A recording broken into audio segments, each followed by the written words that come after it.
Hey everyone, thank you for watching my channel again, and just as a background for everyone, my name is Alex Kuch and I'm originally adopted from Romania by a German family when I was 2 years old and then moved to Germany, and we moved 13 years ago with my family to New Zealand. Today I will be talking about what is the history of adoption and what's the global trends.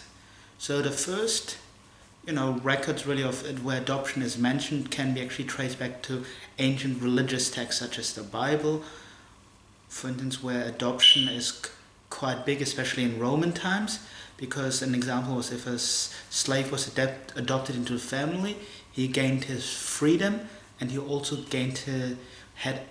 was eligible for the family inheritance. So it had profound implications, adoption, and that develops through the centuries, and time periods where adoption or where children became orphans became really prevalent was in times of conflict. So some of the earlier conflicts were World War One and then World War Two, but also pre World War One to conflict. And the really prevalent conflict was World War Two, because there were a lot of children that became orphans as a result of the conflicts on all sides, the Axis and the Allies, and that actually led to the establishment of the UN Conventions of the Right of the Child. And at the moment, actually, most countries have actually ratified, which means signed up to the conventions. Apart from my current understanding is the United States of America, and the other one is, I believe, Somalia at the moment, which has very special provision for adoptions under Article 21 to 22, and it basically ensures that says adoption should occur, and adoption first should be thought in the child's home country, but if that's not possible, abroad can occur with the right mechanisms, which another international convention, the Hague Inter-Country Adoption Convention, which has been set up in the late 1990s to govern international adoptions.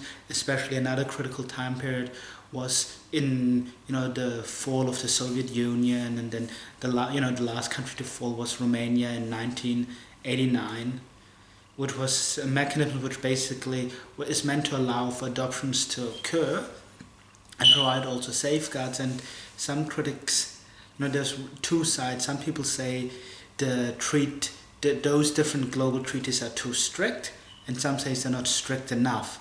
And I think what's always important is to try and find the right balance, but which is always in mind, which both treaties says, the Hague Inter-Country Adoption Conventions and the United Nations Conventions of the Right of the Child, is that the well-being of the child should be central, or should be the priority. But people interpret that differently, and some different interpretations talk about culture being prevalent, where assumptions are being made that culture is inertly related to somebody's place of birth, whereas more a constructivist argument says on the other side is that culture is as a result of interaction with your environments, be it with your family or the people you interact with. So that's interesting argument, and I personally tend to be more on the argument that culture is created, it's not necessarily established.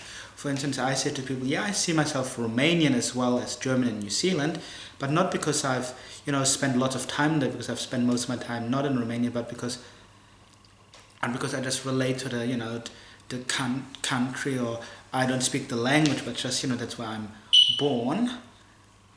So it doesn't mean that I've lost necessarily my culture. I would actually say I've learned quite a bit about my culture. I attend every year the Romanian National Day Festival, and I've done a bit of even research on that. So I find it always interesting to learn about a bit about my own Romania, but also I love to know different historical things, so I actually enjoy that.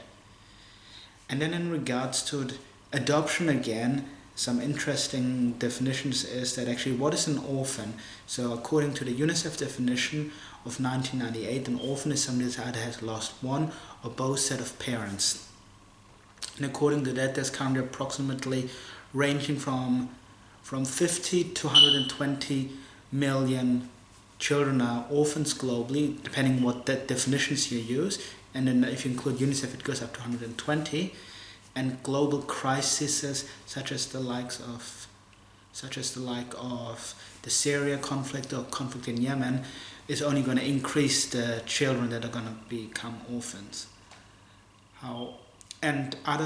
Also to look in the future, actually other global events, especially such as climate change or the inability to effectively mitigate climate change, that there might also become climate refugees, which then also could lead to children from those places could become orphans. And that's actually been noted by the World Economic Forum, that there could be changes in migration pattern due to climate change if that's not mitigated effectively. And it's one of the top risks that if climate change isn't mitigated effectively, it will have impacts on a global scale from migration patterns, which will then include more children potentially being orphaned.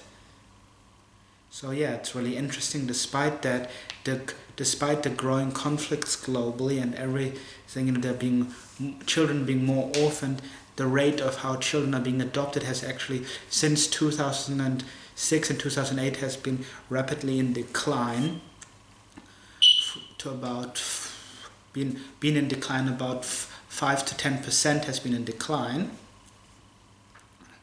So that's an interesting pattern to see. And the link to that is that the link for the decline, people argue, is that it's a link to growing different perceptions on global international adoptions, and that there have been some countries where they weren't the best practices, was argued. However, the practices should be reviewed and adoption should be continued, is the other argument. So that happened.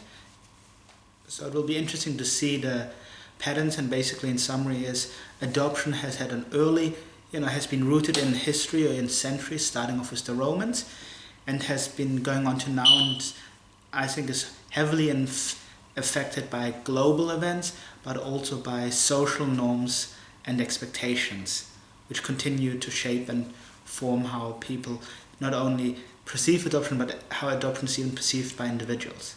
Thanks.